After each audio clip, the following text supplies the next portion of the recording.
दंपति थे, बहुत आयु हो गई और बुढ़ापे में जाके उनकी एक कन्या हुई।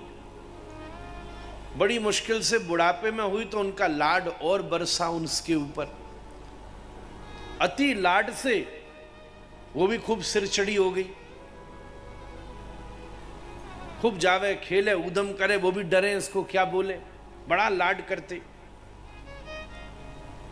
मन में सोची अब इसकी आयु बढ़ रही है, ज्यादा हमने इससे लाड किया है, अब बड़ी मनमौजी हो गई है, सही समय इसको ब्याह दो, कहीं कुछ ऊंच नीच न हो जाए, लड़का बिगड़े। हमारे पिताजी कहते लड़का बिगड़े तो हीरा बिगड़े, लड़की बिगड़ जावे तो हीरे की खानी बिगड़ जावे। महाराज क्या करें, बड़े डरते कि ये तो बड़ी तेज तर्रार है, करें तो ब्याह किससे करें। एक सीधा साधा लड़को मिलो तो या के चंचल पने के स्वभाव को छुपा के जल्दी जल्दी चुपचाप वासे या को ब्याह करा दीनो। विदाई विदाई करी। अब मन में खुटर पुटर तो हो रही कि हमने तो बताई नहीं कि ये कैसी मनमौजी है, और ब्याह करा दियो। ठीक 2 दिन बाद ही दामाद घर आया, घंटी बजावे, ये बूढ़ा बूढ़ी गवड़ावे, बोले लगे शिकायत करने आए हो, हमें तो पता है हमारी छोरी कैसी चंचल है। तो बाहरी नौकर से कह दिया, उनसे कह दो गंगा नहाने गए, है ही नहीं घर पे। कब आएंगे बोले पता नहीं।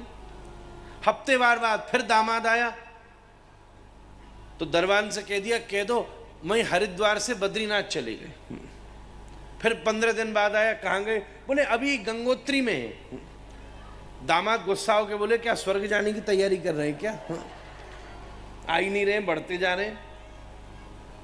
6 महीना टालते रहे, मिले ही नहीं, उससे डर के मारे कि महाराज क्या कहेगा। वापस आ गई घर तो समाज में नाक कट जाएगी हमारी। एक दिन बूढ़ा बूढ़ी बाजार में चुपचाप डरे समय रहते, सब्जी खरीदने गए, वही समय सामने से दामाद आ गया, नजर पड़ गई, देख के भागे दोनों। और दामाद ने भी रोक लिया, ए रुको, बता यार कमाल कर दिया, 6 महीना से इधर से उधर, कभी बद्रीनाथ, कभी केदारनाथ, कभी जगन्नाथ, इधर से उधर डोले जा रहे हो, हैं इतना झूठ बोलते हो। नहीं दामाद जी, बस हम कल ही आए, आपको खबर भेजने ही वाले थे, देखो तभी सब्जी लेने आए, बस कल ही आए रात। अच्छा अच्छा ठीक है, बताइए। दामाद बोला क्यों, जिंदगी बर्बाद करने को मैं ही मिला था क्या तुमको। बाप की तो रूह कांप गई महाराज, थर थर कांपे, करे तो करे क्या।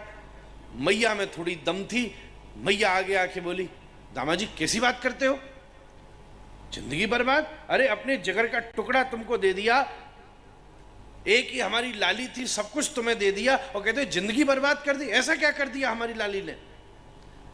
बोले और नहीं तो क्या, एक चीज बताओ, तुमने लड़की ब्याई है कि कोई पुतली ब्याई है।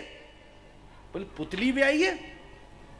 बोले और नहीं तो क्या, दिन भर बैठी रहती है। जी हाँ जो आज्ञा, क्या करना है। बोले जो बोलिए।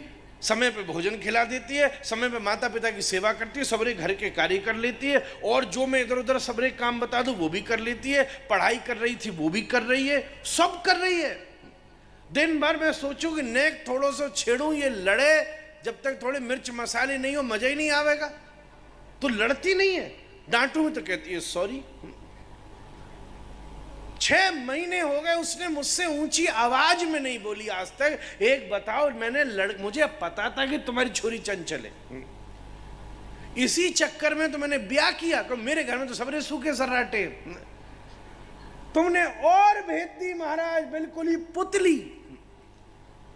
मैया के पाम के नीचे से तो धरती निकस गई। भैया जी क्या कह रहे हो दामाद, हमारे घर का तूफान ससुराल में जाते कैसे शांत पड़ गयो एकदम महाराज। यहाँ तो ये 10 मिनट नहीं बैठी, ऐसा तूफान यहाँ से वहां दौड़ो करती। अब तो बिल्कुल मैया बाप तो आश्चर्य में पड़ गए। अच्छा हम लेके औलाद मिलाए, बड़ी मन में खुशी और हो कि हम भी यही सोचते थे कि इतनी चंचला है ये, ब्याह करके शांत हो जाएगी, और है गई, खुशी भी हो और आनंद भी हो।